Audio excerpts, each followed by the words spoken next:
প্রধান উপদেষ্টা, সম্মানিত উপদেষ্টাবৃন্দ, মঞ্চে উপবিষ্ট সম্মানিত রাজনৈতিক নেতৃবৃন্দ এবং যারা ক্ষতিগ্রস্ত হয়েছেন মঞ্চের সামনে আমার সামনে উপবিষ্ট সুধীবৃন্দ, আসসালামু আলাইকুম।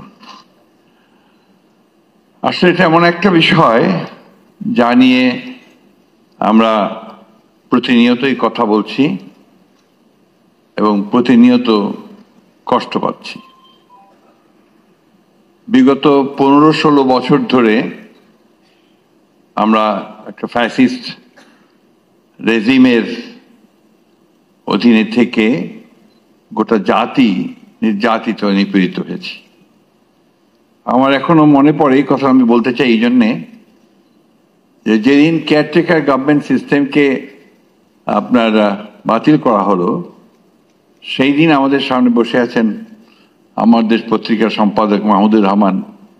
তিনি তার পত্রিকার হেডলাইন লিখেছিলেন, ফ্যাসিস্টদের আগমনের শব্দ পাওয়া যায়। I remember. এবং আমরা তখন থেকেই এই ফ্যাসিস্ট আওয়ামী লীগ সরকারের বিরুদ্ধে আমাদের কথা বলেছি, আমাদের প্রতিবাদ করেছি। এবং আপনারা ইতিমধ্যেই শুনেছেন আমাদের রাজনৈতিক বন্ধুদের কাছে যে আমাদের তখন থেকেই আমাদের অসংখ্য নেতা কর্মী তারা তাদের নির্যাতনের শিকার হয়েছেন, হত্যার শিকার হয়েছেন এবং বিচারের নামে অনেক রাজনৈতিক নেতা এবং আলেম উলেমাদের এবং রাজনৈতিক নেতৃবৃন্দকে হত্যা পর্যন্ত করা হয়েছে। সেই সময় আমি আগের কথা বলছি। আমি ধন্যবাদ জানাতে চাই জাতিসংঘের মানবাধিকার কমিশনকে যে আমাদের মাননীয় প্রধান উপদেষ্টা আহ্বানে সাড়া দিয়ে তারা অতি দ্রুত এখানে এসছেন এবং জুলাই আগস্টে যে হত্যাকাণ্ড, সেই হত্যাকাণ্ডের উপরে তারা ইনভেস্টিগেট করেছেন, তার রিপোর্ট তারা খুব দ্রুত দিয়েছেন। কিন্তু এর যে শুরুটা, এটা তো অনেক আগে থেকেই। এই 15-16 বছর ধরে অত্যন্ত সুপরিকল্পিতভাবে,